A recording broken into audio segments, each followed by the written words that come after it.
Hello student. तो सबसे पहले आप सभी लोग कॉन्ग्रेचुलेशन कि आप 10th क्लास से 11th क्लास में आ चुके हैं। मैं आपको 11th क्लास के फिजिक्स के सारे टॉपिक्स के लेक्चर यहाँ पर दूंगा। आपको कहीं भटकने की आवश्यकता नहीं है, कहीं आपको परेशान होने की ज़रूरत नहीं है। आपको बिल्कुल उसी तरह से यहाँ पर समझाऊँगा जैसे कि ऑफलाइन क्लास में समझाया जाता है। हाँ, ये ज़रूर है कि आप रेगुलर जब भी वीडियो अपलोड हो उसे देखें, समझें, कोई प्रॉब्लम हो तो आप मेरे से डिस्कशन करें। आपको सारे न्यूमेरिकल आपको यहाँ मिलेंगे, सारे एग्जाम्पल आपकी बुक के यहाँ मिलेंगे और उसके साथ साथ सारे चैप्टर्स भी आपको यहाँ मिलेंगे। आज जो हम चैप्टर स्टार्ट करने जा रहे हैं वो चैप्टर है मापन तथा मात्रक।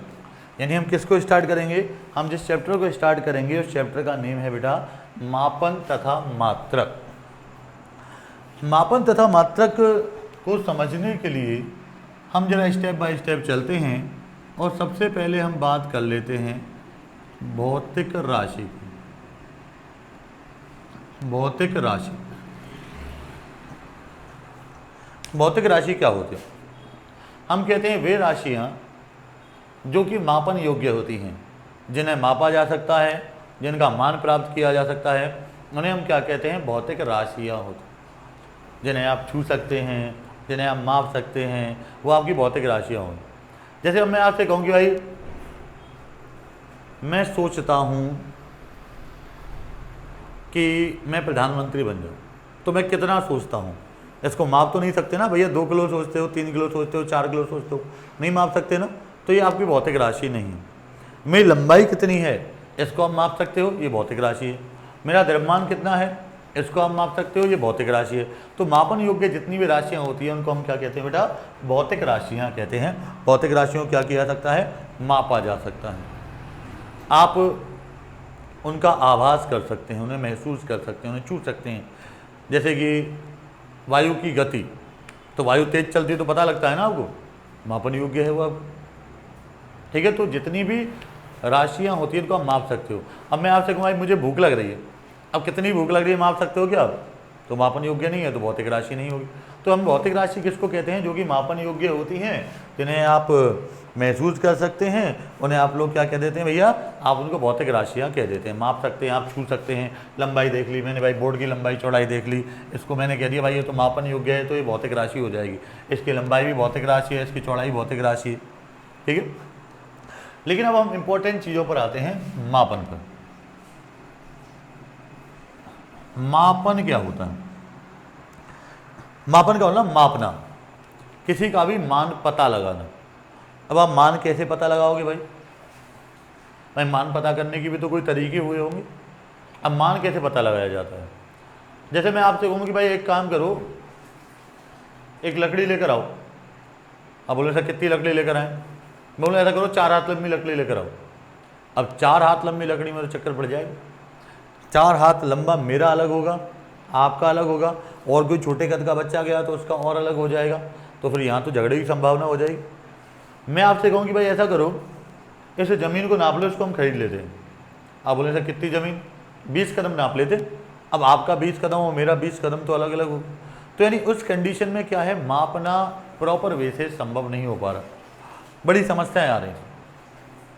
तो फिर क्या किया गया? एक स्टैंडर्ड मान माना गया, एक मानक मान माना गया और उससे तुलना करके अन्य मानों को ज्ञात किया गया। इसका मतलब हम कहते हैं किसी भौतिक राशि का मान प्राप्त करने के लिए उस भौतिक राशि की एक निश्चित और सुपरिभाषित मान से तुलना की जाती है। भाई हम जैसे मान निकालना चाहते हैं, भाई एक तार है मेरे पास, ये कितना लंबा है?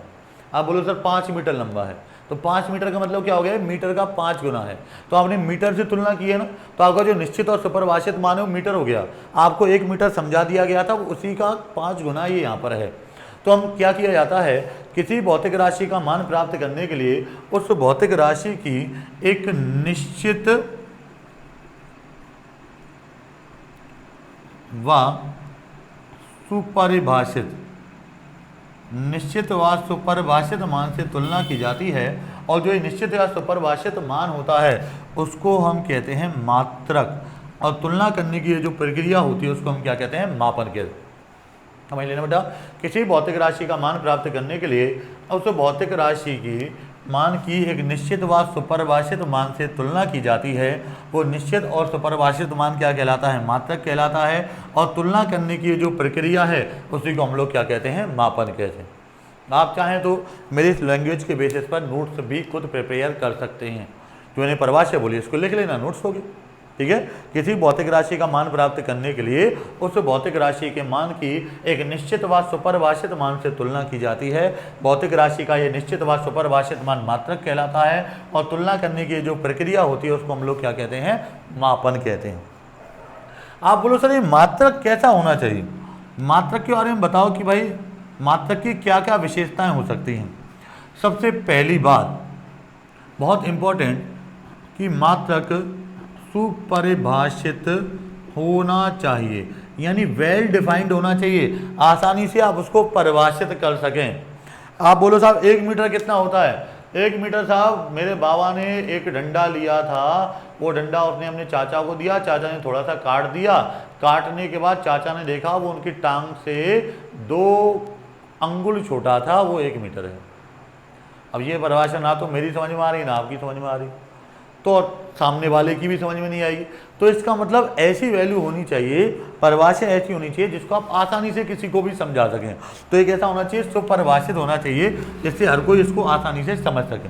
दूसरा, ये सर्वमान्य होना चाहिए, यानी मात्रक सभी जगह मान्य होना चाहिए। इसका मतलब ये निकला कि भैया हम यहाँ से गए 5 मीटर कपड़ा लेकर, समझना। अब भरतपुर में तो 5 मीटर लंबाई इतनी होती है और आप उसको भैया दिल्ली लेके, दिल्ली में 5 मीटर इतना लंबा होता है, तो भैया दिल्ली में तो ज़्यादा कपड़ा हो गया, फ़ायदा मिल गया। कलकत्ता पहुँचे वहाँ 5 मीटर इतना लंबा होता है, तो वहाँ तो जाके मार पड़ेगी हमको, हम तो इसके हिसाब से 5 मीटर ले गए थे। तो इसका मतलब जो अलग अलग जगह मात्रक मान्य नहीं होगा तो दिक्कतें आएंगी। दूसरी दिक्कत ये आएगी, सपोज करो हम तो मीटर मानते हैं, हम गए भैया चाइना में गए, वहाँ तो मिलीमीटर मानते हैं।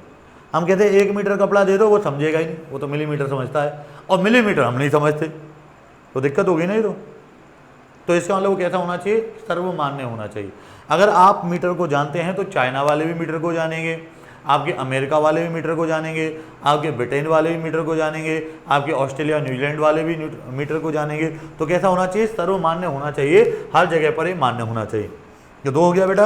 एक तो हम लोग क्या कह रहे हैं? सुपरिभाषित होना चाहिए, जिससे हम आसानी से सभी लोगों को समझा सकें कि मात्रक क्या होता है। दूसरा, ये सर्वमान्य होना चाहिए, हर जगह पर आसानी से ये मान्य होना चाहिए, यहाँ पर भी मान्य होना चाहिए, अन्य जगह भी होना चाहिए।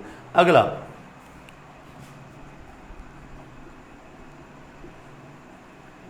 वातावरणीय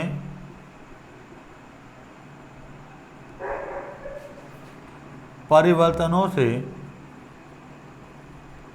अप्रभावित होना चाहिए, यानी इसके ऊपर ताप का, इसके ऊपर दाब का, इसके ऊपर आर्द्रता में परिवर्तन का कोई प्रभाव नहीं पड़ना चाहिए। ऐसा नहीं होना चाहिए कि भाई गर्मियों में मीटर इतना लंबा होता है और सर्दियों में मीटर इतना सा होता है, ऐसा नहीं।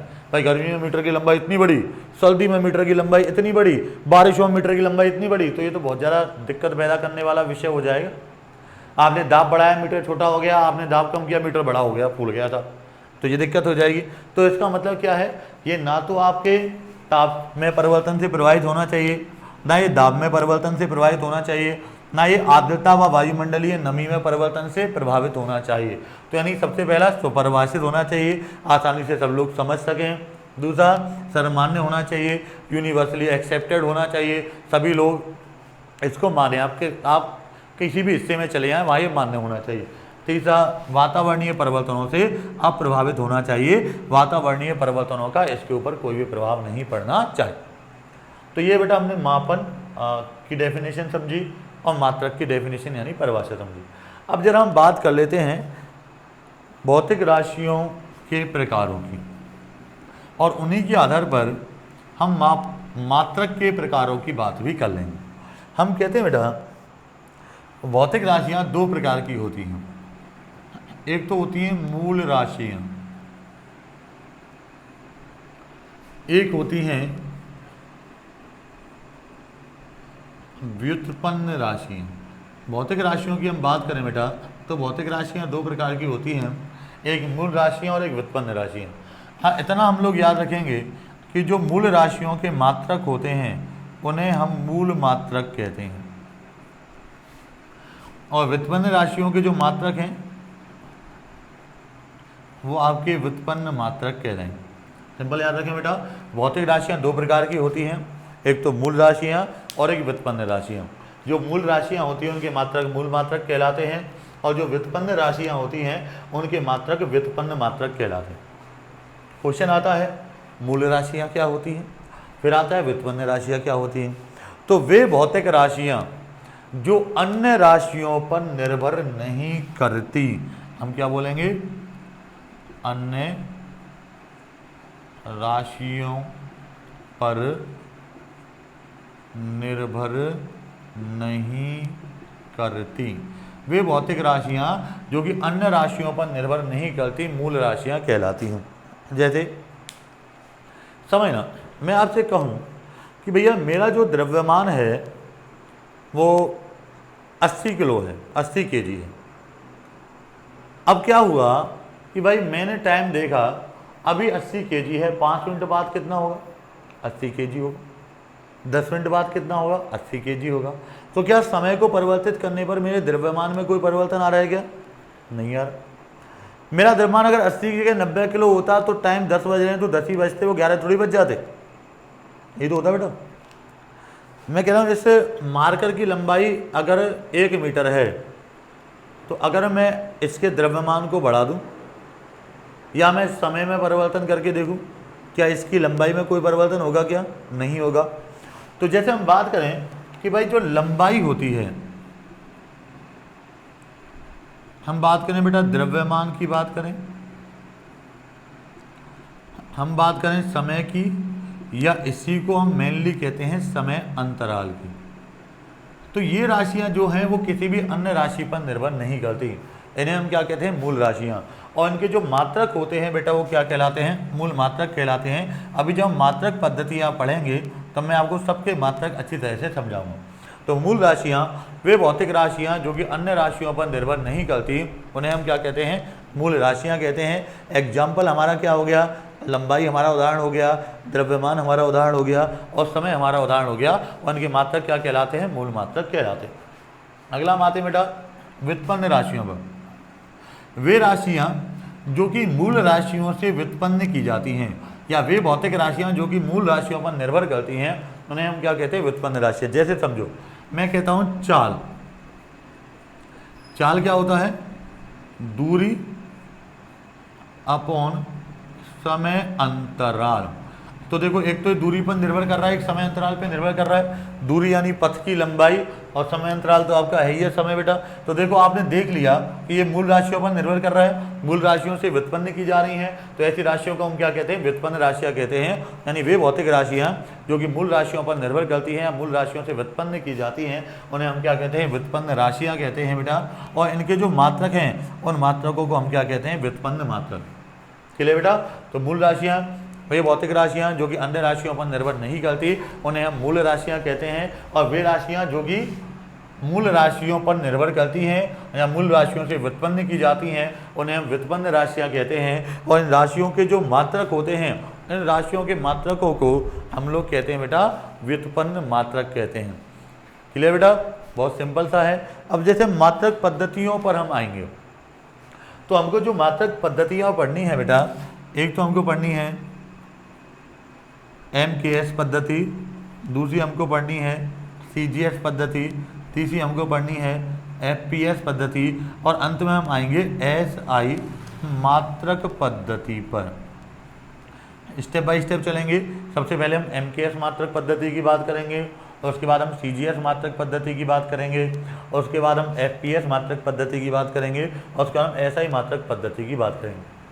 तो बेटा आज ये केवल एक तरह से इंट्रोडक्टरी मैंने आप लोगों को क्लास दी है।